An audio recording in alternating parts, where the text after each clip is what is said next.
Əziz abituriyentlər, hər birinizi xoş gördük. İxtisas seçimində hər kəsə uğurlar arzulayıram.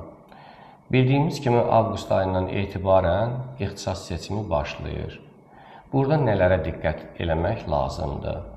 1. İxtisas seçərkən, yəni abituriyent 2 jurnalından, yəni keçid ballarına baxmaq lazımdır.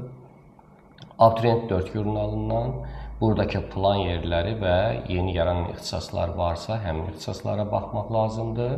Bir də statistika jurnalına nəzər yetirmək lazımdır. Bütün bunlara əməl etdikdən sonra ixtisas seçmək o qədər də çətin deyil.